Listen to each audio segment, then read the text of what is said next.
할렐루야! 이 새벽 기도의 자리에 오신 성도님들, 또 가정에서 삶의 자리에서 영상을 통해 기도에 동참하신 모든 분들 위해 하나님의 크신 은혜와 축복이, 또 놀라운 기도 응답의 역사가 있기를 주의 이름으로 간절히 축원합니다. 오늘 말씀의 제목은 내가 반드시 남은 자를 모으리라 입니다. 내가 반드시 남은 자를 모으리라. 어제부터 미가 선지자의 말씀이 시작되었습니다. 미가는 그 이름의 뜻이 여호와와 같은 이가 누구인가, 누가 여호와와 같은가 라는 뜻이라고 했습니다. 하나님과 같은 분은 세상 어디에도 없다라는 것이죠. 그분은 고칠 수 없는 상처를 고치시고 용서할 수 없는 백성들을 용서하시고 죽은 것만 같았던 이스라엘 백성들에게 다시금 생명의 역사를 허락해 주신 분입니다. 이런 분은 세상 어디에도 없다라는 것입니다. 오늘 본문에서도 이스라엘과 유다 백성들의 죄악에 대하여 하나님께서 그들을 심판하시는 재앙의 내용이 나오고, 그러나 하나님의 심판은 심판 자체가 목적이 아니기 때문에 죄를 심판하시고 새롭게 하시고 회복시키는 은혜, 남은 자들을 다시 모으시고 그들을 복된 길로 인도하시는 하나님의 은혜를 선포하고 있습니다. 오늘 본문을 세 부분으로 나누면 1절로 5절까지 죄악 가운데 있는 이스라엘 백성들, 유다 백성들의 모습입니다. 특별히 힘 있는 자들이 날마다 밤에 침상에서 악을 꾀하고 날이 밝으면 힘 있는 대로 죄를 범하였습니다. 그들은 약한 자들의 밭을 빼앗고 집과 산업 모든 것을 강탈하고 있습니다. 이로 인하여 하나님은 그들에게 내릴 재앙을 계획하게 됩니다. 6절로 11절까지 미가 선지자의 예언을 들은 자들이 예언하지 말라고 미가의 경고를 무시합니다. 그러나 미가는 이들에게 하나님의 심판은 실제로 다가오고 있으며 회개하지 않는 한 반드시 멸망할 것을 선포합니다. 12절 13절까지 그럼에도 불구하고 남은 자들을 다시 모으시고 회복시킬 것이다. 그리고 그들을 인도해 가시고 여호와가 맨 앞에서 선두에서 그들을 이끌고 가실 것이다 라고 말씀하십니다. 오늘의 본문을 통하여 죄를 멸하시고 남은 자를 구원하시는 하나님의 은혜를 생각해보고 함께 기도의 제목을 얻고자 합니다. 첫 번째로, 하나님은 죄를 계획하는 자들에게 재앙을 계획하십니다. 죄를 계획하는 자들에게 재앙을 계획하십니다. 1절 말씀입니다. 그들이 침상에서 죄를 꾀하며 악을 꾸미고 날이 밝으면 그 손에 힘이 있으므로 그것을 행하는 자는 화 있을진저. 여기서의 그들은 당시 제법 힘 있는 자들이었습니다. 이스라엘과 유다 백성 중에 정치적으로, 경제적으로, 심지어 종교적으로 어떠한 힘과 권력을 갖고 있었던 자들, 강한 자들입니다. 그들이 침상에서 죄를 꾀하고 악을 꾸미고 있습니다.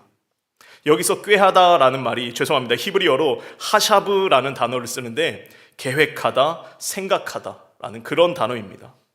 이들은 침상에서 어떻게 하면 약한 자들을 괴롭힐지, 가난한 자들에게서 무언가를 어떻게 빼앗을지 계속해서 고민하고 계획하고 있다가 아침이 되어 날이 밝으면 손에 있는 힘대로, 힘이 닿는 대로 그것을 행하게 됩니다. 그런데 그들의 모습을 보시고 하나님이 동일하게 갚아주십니다. 3절입니다. 그러므로 여호와의 말씀에 내가 이 족속에게 재앙을 계획하나니. 여기서 하나님께서도 재앙을 계획한다라고 말씀하시는데 1절에 나왔던 그 히브리어 동일한 단어 하샤브, 꾀하다라는 말과 동일한 단어를 사용하고 있습니다. 너희가 침상에서 아무도 모르게 은밀한 중에 죄를 계획하고 있느냐? 그러나 하나님은 그것을 다 아신다라는 겁니다. 침상은 가장 개인적인 장소이자 은밀한 장소입니다. 아무에게나 침상을 공유하지 않습니다. 그러나 그곳에서 계획한 일이라 할지라도, 은밀한 중에 너희가 죄를 계획하고 꾸미고 있다 할지라도 하나님은 다 아시고 그들의 그 악한 자들의 계획과 같이 동일하게 재앙을 계획하십니다.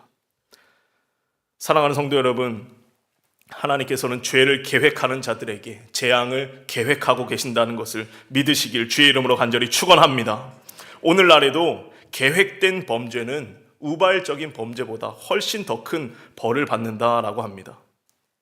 죄송합니다. 아침부터 조금 우울한 이야기를 좀 드릴 텐데, 지난달에 우리 사회, 우리나라를 굉장히 큰 충격에 빠뜨렸던 사건이 하나 있었습니다. 요새 충격적인 소식이 워낙 많으니까 금방 지나가고 잊혀지는데, 육사 출신의 소령, 나이가 38살밖에 안 됐습니다. 이분이 아내도 있고 어린 2명의 자녀들도 있는데 군 생활을 하면서 불륜을 저지릅니다. 그런데 거기서 그친 것이 아니라 그 내연녀와 크게 다투고 살인을 저질렀습니다. 그리고 그 시체를 토막내서 북한강 일대에 유기하게 됩니다. 근데 그 사람이 금방 잡혔는데 얼마나 이 범행을 치밀하게 계획했는지 차량 번호판 위조하는 방법을 인터넷에 검색해서 그대로 위조를 하고 또 시신을 유기하는 법들을 미리 찾아보고 그가 한 모든 범죄들이 너무나 치밀하게 계획된 범죄임을 조사를 통해 드러나고 있습니다. 이 사건을 보면서 얼마나 안타까운지, 어떻게 사람이 이렇게까지 악해질 수 있는지, 이렇게까지 잔인해질 수 있는지, 하루아침에 이 딸을 잃은 부모님들의 마음은 어떠하겠으며 또 육사 출신이면 얼마나 자랑스러운 아들입니까? 얼마나 자랑스러운 남편이고 자랑스러운 아빠입니까? 그런데 불륜에 살인에 시체 유기에 훼손까지 피해자와 가해자 모든 가족들이 받을 상처가 얼마나 클지 참으로 참담한 그런 이야기입니다. 죄송합니다. 아침부터 조금 이런 어두운 얘기를 했는데 하나님을 떠난 인간의 현실이 바로 이런 죄악된 모습, 참담한 모습이다라는 것을 우리는 세상을 통해 알아볼 수가 있는 것입니다. 다시금 성경으로 들어와서 이스라엘 백성들이 침상에서 죄를 꾀하고 있습니다. 2절에 밭들을 탐하며 빼앗고 집들을 탐하여 차지하니 그들이 남자와 그의 집과 사람과 그의 산업을 강탈하더라.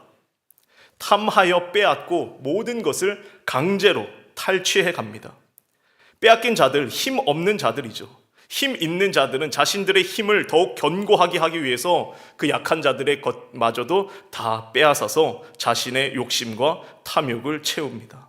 그들에 대하여 하나님은 재앙을 계획하십니다. 3절입니다. 그러므로 여호와의 말씀에 내가 이 족속에게 재앙을 계획하나니 너희의 목이 이에서 벗어나지 못할 것이요 또한 교만하게 다니지 못할 것이라. 이는 재앙의 때임이라 하셨느니라. 재앙의 때에 그들의 목은 사나운 짐승에게 물린 이에서 벗어나지 못하는 것처럼, 짐승이 너희 목을 꽉 물어버리는 것처럼 너희는 이 재앙에서 벗어나지 못할 것이다. 그리고 교만한 자들은 어제의 말씀과 같이 하나님이 그들의 높은 곳을 완전히 밟아버리실 것입니다. 그때 그들을 조롱하는 시와 슬픈 노래를 지어 스스로 탄식하게 되는데 이들은 스스로 고백합니다. 우리가 완전히 망하게 되었도다. 우리가 완전히 망하게 되었도다. 사랑하는 성도 여러분, 하나님은 계획된 죄를 벌하시고 재앙으로 그 죄를 반드시 심판하시고 갚아주시는 줄로 믿습니다. 온전히 망하게 되었도다. 그 죄인들이 탄식할 때까지 하나님은 그들을 벌하신다라는 겁니다. 하나님의 재앙 앞에 망하지 않는 방법 다른 것이 없습니다. 지금이라도 죄를 뉘우치고 돌아오는 것, 하나님의 뜻대로 순종하며 겸손하게 살아갈 때에 하나님은 그 백성들을 회복의 길로 인도해 주실 줄로 믿습니다. 두 번째로 하나님의 말씀은 정직하게 행하는 자에게 유익하다라는 겁니다. 하나님의 말씀 정직하게 행하는 자에게 유익합니다. 6절입니다. 그들이 말하기를 너희는 예언하지 말라. 이것은 예언할 것이 아니거늘 욕하는 말을 그치지 아니한다 하는도다. 사람들이 미가 선지자의 말을 듣고 예언하지 말라고, 욕하지 말라, 이제 그만 좀 해라 라고 말합니다. 권력자들은 미가 선지자의 말을 듣기가 너무나 불편합니다. 야, 너가 예언자면 그냥 좋은 얘기나 할 것이지 왜 우리를 욕하느냐, 이런 걸 예언하지 말아라 라고 하고 있습니다. 예레미야서의 말씀에서도 그때는 지금 예레미야는 미가 선지자보다 이제 100년 후에 등장하게 되는데 예레미야 때도 거짓 선지자들이 나라가 멸망이 코앞인데도 불구하고 사람들이 듣기에 좋은 말, 귀에 듣기 좋은 말만 해줍니다. 예레미야 6장 14절 그들이 내 백성의 상처를 가볍게 여기면서 말하기를 평강하다 하나 평강이 없도다. 그들은 조금도 부끄러워하지 않을 뿐 아니라 얼굴이 붉어지지도 않았다라고 말합니다. 바벨론의 군대가 목전 앞에 와 있음에도 불구하고 회개하라는 예레미야의 말을 듣지 않고 오히려 예레미야는 감옥에 가두고 거짓 선지자들 평강하라 걱정하지 말아라 라는 그 거짓 선지자들의 말에 귀를 기울이다가 결국 예루살렘 성전이 완전히 무너지게 됩니다. 미가 선지자 시대의 사람들도 마찬가지입니다. 하나님의 재앙을 선포하는 미가에게는 야, 이제 좀 그만해라, 언제까지 재앙을 말할 거냐, 욕 좀 하지 말아라 라고 하면서 듣기에 편한 말씀, 귀에 듣기 좋은 이야기들만 원하고 있다라는 것이죠. 오늘날 우리의 모습도 마찬가지입니다. 우리는 성경에 나온 심판과 재앙, 징계와 질책의 말씀 듣기가 때때로 불편할 때가 있습니다. 축복과 평안의 말은 듣고 싶은 것이 그런 말만 듣고 싶은 것이 우리의 마음일 것입니다. 그러나 우리는 성경 전체의 말씀, 모든 말씀이 다 하나님께서 우리에게 주시는 말씀임을 기억하고 하나님의 말씀을 들을 때에 가감 없이 무엇을 더하거나 빼지 말고 모든 말씀에 귀를 기울여야 한다라는 겁니다. 내 귀에 듣기 좋은 말씀만 듣는 것이 아니라 때로는 나를 책망하는 말, 때로는 나를 경책하는 말, 그런 말씀을 들을 때에 우리는 우리의 흐트러진 마음을 다시금 고쳐잡고 다시금 하나님의 뜻대로 살아갈 수 있는 힘을 그 말씀을 통해 얻을 수 있다라는 것입니다. 히브리서 4장 12절에 하나님의 말씀은 살아있고 활력이 있어 좌우에 날선 어떤 검보다도 예리하며 혼과 영과 및 관절과 골수를 찔러 쪼개기까지 하며 또 마음의 생각과 뜻을 판단하나니, 하나님의 말씀은 어떤 검보다 예리합니다. 그래서 우리의 심령 골수를 쪼개서 우리의 마음 깊숙한 곳을 쪼개서 하나님의 뜻대로 살아가도록 인도하시는 것이 바로 하나님의 말씀입니다. 7절 하반절에 이렇게 말합니다. 나의 말이 정직하게 행하는 자에게는 유익하지 아니하냐. 미가가 말합니다. 정직하게 행하는 자들은 이 말씀을 듣고 유익을 얻을 것이다 라고 말합니다. 사랑하는 성도 여러분, 하나님의 말씀 정직하게 행하는 자들에게는 유익한 말씀인 줄로 믿습니다. 여기서 유익하다는 말이 히브리어로 보면 즐거워하다, 기뻐하다라는 의미가 있습니다. 하나님의 말씀을 듣고 즐거워하는 자들이 누굽니까? 정직한 자들이고 그들이야말로 성경은 복 있는 사람이다 라고 말합니다. 시편 1편에 말하죠. 복 있는 사람은 악인의 죄를 따르 꾀를 쫓지 아니하고 죄인의 길에 서지 아니하고 오만한 자의 자리에 앉지 아니하고 여호와의 율법을 즐거워하여 그 율법을 주야로 묵상하는 자들입니다. 그들은 시냇가에 심겨진 나무와 같이 철을 따라 열매를 맺고 잎사귀가 마르지 아니함 같으니 그가 하는 모든 일이 형통하게 될 것이다 라고 말합니다. 이런 자들, 정직하게 행하는 자들, 복된 자들은 하나님의 말씀을 듣고 즐거워하며 유익으로 삼는다라는 겁니다. 바라기는 저와 여러분의 삶이 날마다 정직하게 행함으로 하나님의 모든 말씀을 들을 때에 유익을 얻게 되기를, 그 말씀 자체가 우리에게 큰 기쁨과 즐거움이 되기를 주의 이름으로 간절히 축원합니다.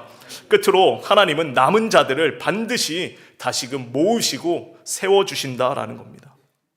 하나님은 반드시 남은 자들을 다 모으십니다. 12절입니다. 야곱아, 내가 반드시 너희 무리를 다 모으며 내가 반드시 이스라엘의 남은 자를 모으고 그들을 한 처소에 두기를 보스라의 양떼같이 하며 초장의 양떼같이 하리니 사람들이 크게 떠들 것이며 라고 말합니다.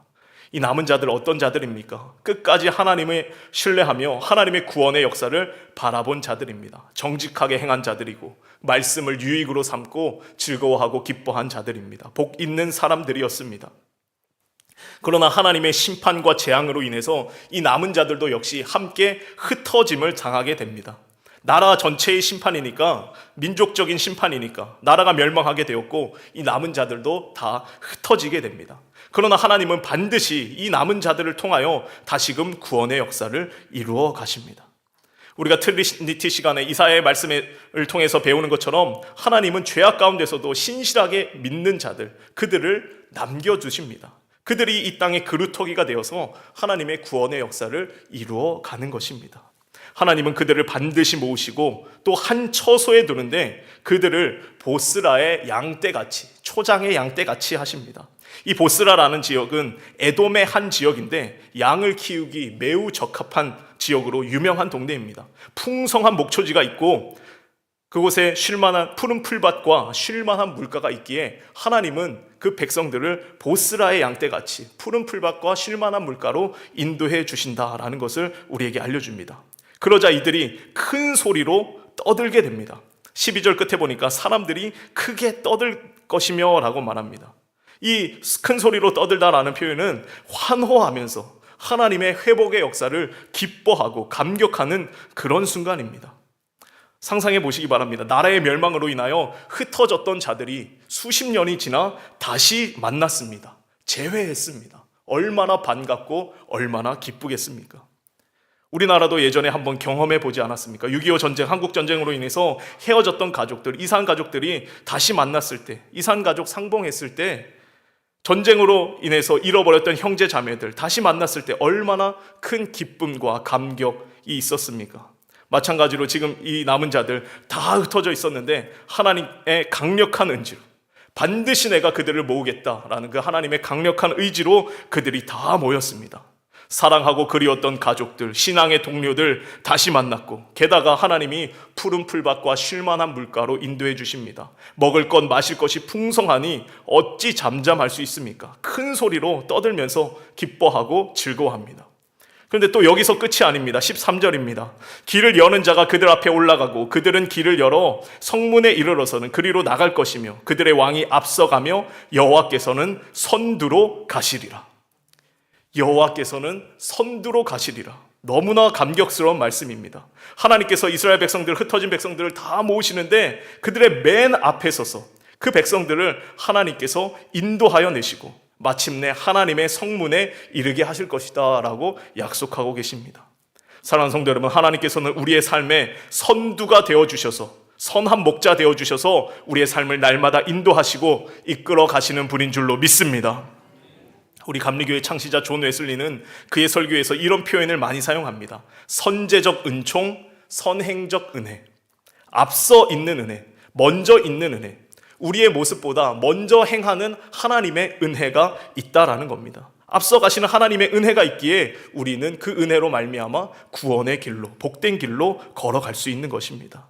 바라기는 우리의 삶을 반드시 회복시키시고 가장 좋은 길로 인도하시는 선하신 하나님, 오늘도 내 삶의 선두에서 나를 이끌고 가시는 그 하나님을 붙들고 하나님을 쫓아 살아가는 복된 삶이 되시길 주의 이름으로 간절히 축원합니다.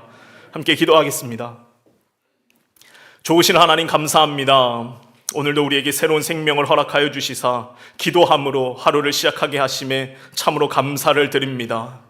우리의 삶이 행여나 죄를 계획하지 않도록 주님 우리의 마음을 주장하여 주시고 죄는 모양이라도 버리게 하시사 날마다 주님과 함께 거룩한 삶을 살아가도록 인도하여 주시옵소서. 하나님의 말씀이 우리에게 유익이 되고 기쁨이 되고 즐거움이 되기 원합니다. 때때로 우리의 심령을 찔러 쪼개는 책망의 말씀이 있다 할지라도 감사함으로 받게 하시며 우리의 행실을 고쳐 예수 그리스도를 닮아가는 거룩한 삶으로 인도하여 주시옵소서.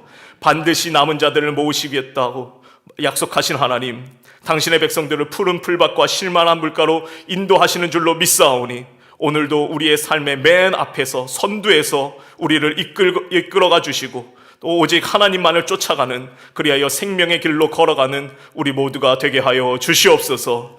이 새벽에도 귀한 예물 정성껏 구별하여 드린 손길이 있습니다. 10의 1조를 드리고 1,000번제를 드리고 감사와 서원의 예물 드리오니 하나님 기뻐 받아주시고 충만한 복과 또 기도 응답의 역사를 허락하여 주시옵소서. 오늘도 주님과 동행하는 거룩한 날 되게 하실 줄 믿사오며 예수님의 이름으로 기도하옵나이다.